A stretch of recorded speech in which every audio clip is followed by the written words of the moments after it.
Well, it is the second month of hashtag Sew Together, the sewing challenge I birthed after Sew My Style just suddenly went away. I talked about it a little bit in this video. I think it's on this side. Where I talked to you about what the challenge is, how it works, how it's really scaled back from Sew My Style. So I don't want you to think that like it's just me picking up where they left off, because that is not it. I think the reason why Sew My Style struggled a lot is because there was a lot of work on behalf of the host. So I didn't want to put too much on me for it, but I did love, like so many of you, the community aspect of it and how we were all sewing the same thing at the same time. So that's what I'm really honing in on. On the 20th of every month, I put up a poll on my Instagram where everyone can vote on the pattern that they want. I've narrowed it down to 4 patterns and everyone votes. So for February, I decided to do loungewear, pajamas, lingerie type situation. And it was very close. Like, I had to wait the whole 24 hours to make sure the winner was the winner. I think it only ended up winning by like 10 votes or something. It was very, very close. It was the top 2 ended up being the DG Patterns Anya or something like that. I ended up buying it anyways. It's on a deep discount right now. You can get it for like $5. So I ended up getting it anyways because I really wanted to make it. But for Sew Together, everyone chose the Patterns for Pirates Summer PJs, which I was surprised about. I mean, this pattern is not super modest. This pattern is kind of sexy, and maybe it's because it's Valentine's Day and and also because everyone's just stuck at home a lot and they want to feel special sometimes even when they're at home. I'm thinking maybe that's what was going on. But this is basically a spaghetti strap bodice that comes together in like a little V in the back, and the straps are adjustable. You make your own straps with bias tape. You make your own bias tape to make the straps, or you can buy strapping on your own, like lingerie strapping, which I might do. I don't love making bias tape. I know I'm not alone, especially in the kinds of fabrics that are required of this pattern. So we'll see where I end up going with that. I do have to do some shopping for another sew along that I'm doing, so we'll see. But so yeah, it has that, and then it has like options for the length of the top. So you can either make a top or you can make a dress length. And then if you make the top, it has a couple of short / pants options, and you can make shorty shorts, like basically like underwear, loose fitting underwear, or you can make I think the regular shorts maybe have a 4-inch inseam, or you can make capri pants. So there's a lot of options there. Obviously, if you make the dress, you can still make the shorts or pants as well and have like a bloomer situation going, or you can just make the top or just make the pants. So it's a great little pattern. All the Sew Together patterns are less than $10. This one came in right at $10. So there's that. What else about the pattern? I've read through the instructions. They seem very straightforward. The only difficult part is because you finish the neckline and the arm side with this bias tape situation. So I don't know. I'm going to look around, stick with me on Instagram. I might post some options there for different ways to finish that. I'm thinking like fold over elastic. I'm thinking lingerie elastic. I'm thinking of some other ways that you can finish, maybe finish the raw edges with a serger and then top stitch that on. Because again, I don't know, maybe I should just do the bias tape. Anyways, I don't know. We'll see. I'm still undecided. But I also pulled 3 fabrics from my stash. So Sew Together is not about using stash fabric. The bottom line to sew together is like community and sewing together. You can use whatever fabric you want.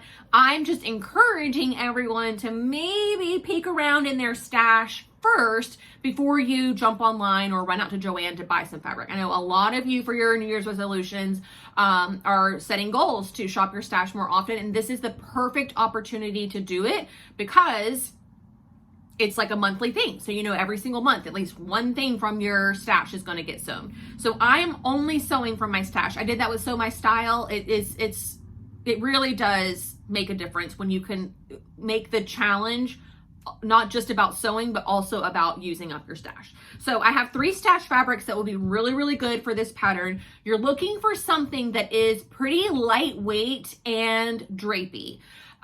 You're looking for something that is, you know, it's a loose fitting situation. So it doesn't have to be lightweight and drapey. You could, for example, make both of them out of like a quilter cotton if you wanted. I just feel like for the optimal like look of it, because it is looser fitting, because it is intended to be a little bit more flowy, if you make it out of a stiffer fabric with less drape, it's just gonna be more like a tent rather than falling in to hug your curves. So if you really, really wanna make it out of 100% cotton, use something lightweight like voile.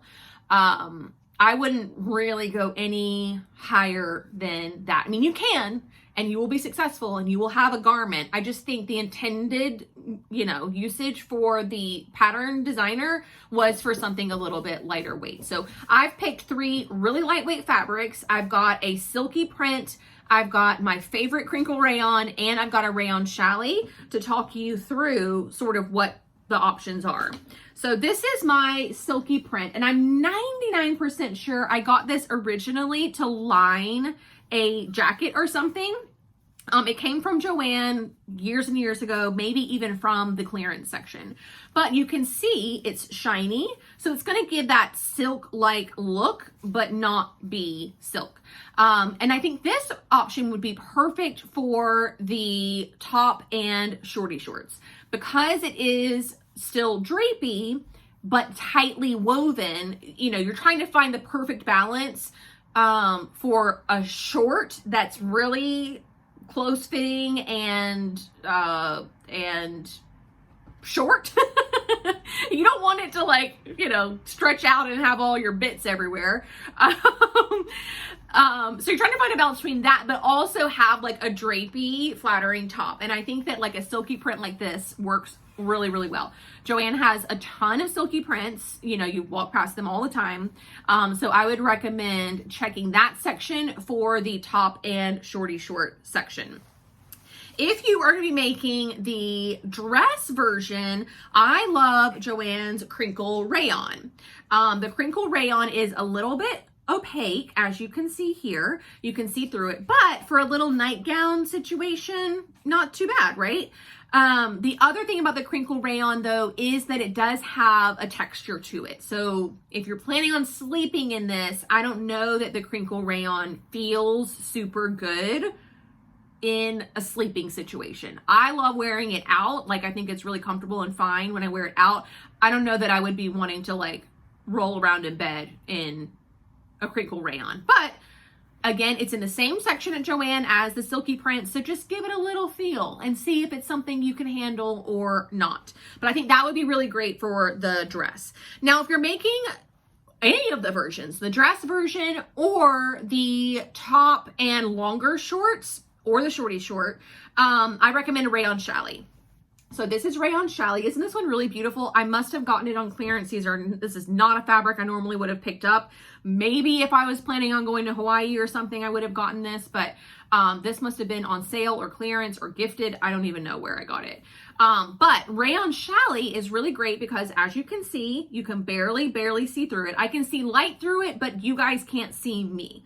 So that makes it really nice for pajamas because, you know, you're not wearing undergarments, or at least not a bra underneath.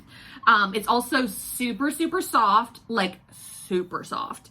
So it's really, really nice to sleep in. It's made from rayon, which is a man-made, like, sustainable fabric material.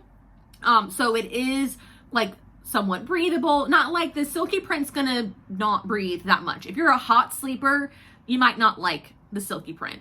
granted, it is just a little tank top, so I don't know. You know what you like to sleep in, but this is going to be like lightweight, breathable situation that in the dead of summer, you're still going to be comfortable in.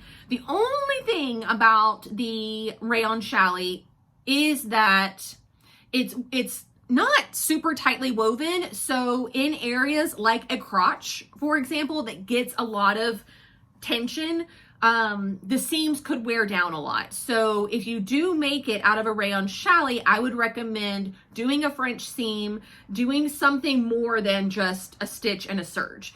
I would do something that, you know, is going to create a very, very sturdy seam. The shorty shorts are like, dare I say, like blousey. You can see in the picture. So it's not pulling and tugging anywhere, but it's also not like a loose culotte type of short. Even the longer short is still pretty close fitting. Obviously, you can adjust the leg opening and make it wider if you want.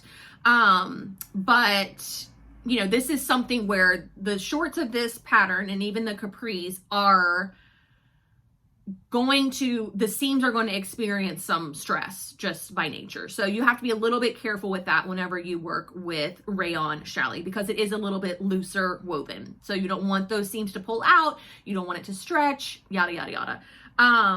That said, there was one more thing I was going to say about rayon challis, but I can't remember. Oh, yeah. And you know, when you're making something for yourself and it's something kind of simple and basic like this pattern, French seams are not a terrible idea.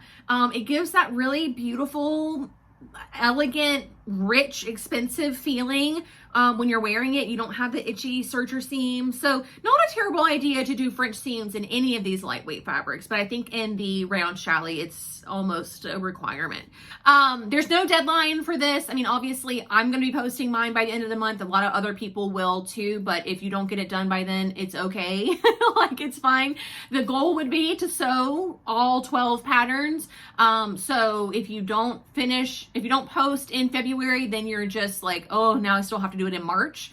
So it's nice to have a little bit of self-control and give yourself a little deadline for something that kind of doesn't matter. Hold yourself accountable to something, but life happens, stuff comes up. So if you post it in March, no big deal. There's no giveaway. There's no real incentive to post in February other than that's when everybody else is posting. So I will reveal this the last Monday of February is when you guys will see this. Oh, actually, that might be my reveal for the other sew along. I have too many things going on. Anyways, it'll be up on one of my Me Made Mondays. So, yay! In the comments section below, let me know if you have any questions about the challenge, any questions about the pattern, any questions about fabric. Hey, would this work? Would that work? You can also DM me on social media if you want to do that as well. Obviously, for Hem Cider, you can reach out to me on Patreon. So yeah, otherwise, get to sewing the Pattern for Pirates summer PJs. I can't wait to see you guys as virgins. Thanks so much for watching. Bye!